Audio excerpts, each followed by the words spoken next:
After applying foundation and powder, I'm going to go onto my eyes, and the first thing I'm going to do is apply an eyeshadow base onto my lids, just to keep the shadows to hold in place all day. The base that I'm using is L'Oreal Infallible 24 eyeshadow, and I'm using the shade Eternal Sunshine. You can use any base that you have. I'm also going to drag some of this onto my lower lash line. On top of it, I'm going to be using MAC's eyeshadow in Gold Mine. Any gold shadow that you'll have will do. I just didn't want anything with too much glitter in it. Also, excuse my fingernails, I decided to not wear gloves while dyeing my hair, so yeah, they're pretty much stained.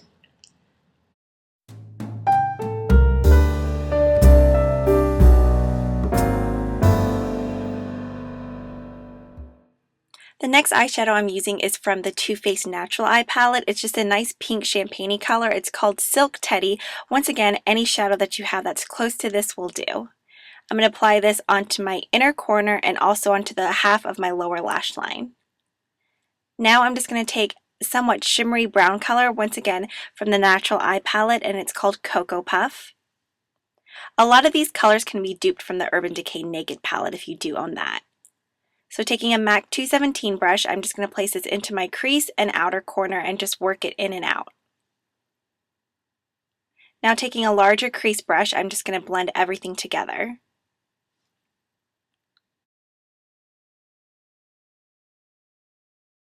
Once I have those colors blended, I'm just going to take a rich matte dark brown. This is the color Sexpresso from the Too Faced palette, and I'm going to pop this into the outer corner and blend it inwards.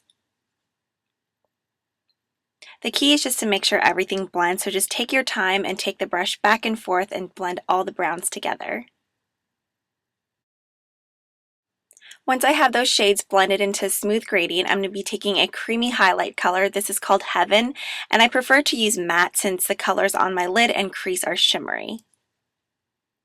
So just sweep this under your brow and kind of bring it inwards towards the inner corner.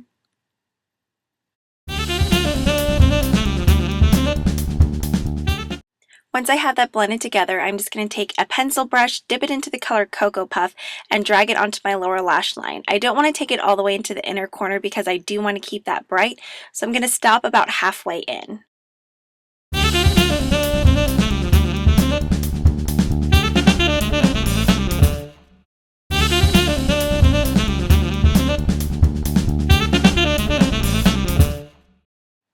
This step is completely optional, but just for added drama, I'm going to take a strip lash, cut it in half, and apply it onto the outer edges of my eye, just for an added flare.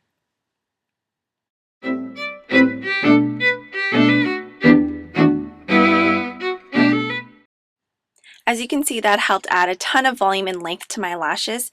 Now just to blend my natural lash with the fake lashes, I'm going to be taking my favorite mascara. This is Dior Show Blackout, and just making sure I get it from root to tips. Now that we're done with our eyes, we're going to move on to our lips. The first product I'm going to be using is from NYX, and it's their lip liner in the shade Dolly Pink. It's just a really nice matte baby pink color. Although if you pay attention throughout the video, I changed my lip color about 3 times.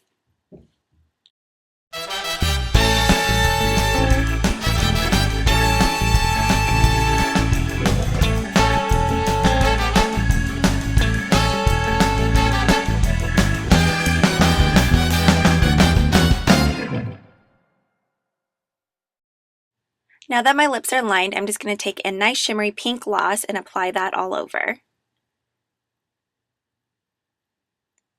After your makeup is complete, we're going to move on to hair. First, after applying a heat protectant, just take a paddle brush through and make sure your hair is free of any tangles. Go ahead and part your hair however you decide to wear it. Unfortunately, my bangs didn't want to agree with me today with my second day hair, so I'm just going to do a side part instead. The curling iron I'm going to be using is from NuMe. I have a review up on this. It's definitely my favorite iron that I've been using recently. If you don't have a clipless curling one, you could definitely just use a curling iron. I would recommend about a 1 1/4 inch. Just because I'm going for a messier look, I'm going to take large sections, about 2 inches, take the curling wand and wrap it around, making sure I keep the hair flat against the iron.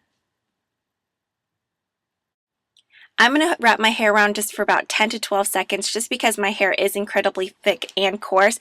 Also, since I've took such a large section. If you have thinner hair, you obviously don't have to hold it on as long.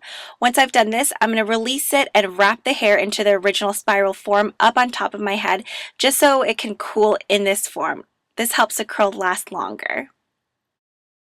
I'm going to continue the same process all the way around my head, but mainly just focusing on the top layer. Once you have the top layer done, I'll show you what to do with the remaining hair on the bottom.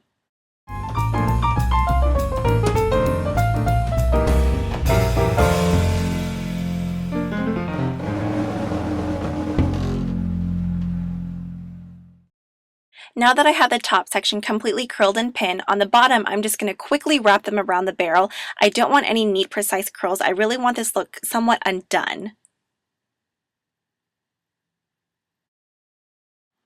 Now that we have the bottom layer fully curled, we're going to release the bobby pins from the top of our head.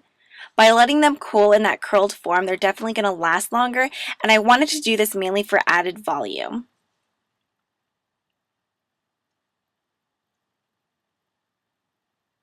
So as you can see, the curls on top are definitely more of a full curl rather than just a loose curl. Now I'm going to take my fingers and just finger comb throughout my hair just to loosen any curls and waves up. If you have a wide tooth comb, you could do it that way as well.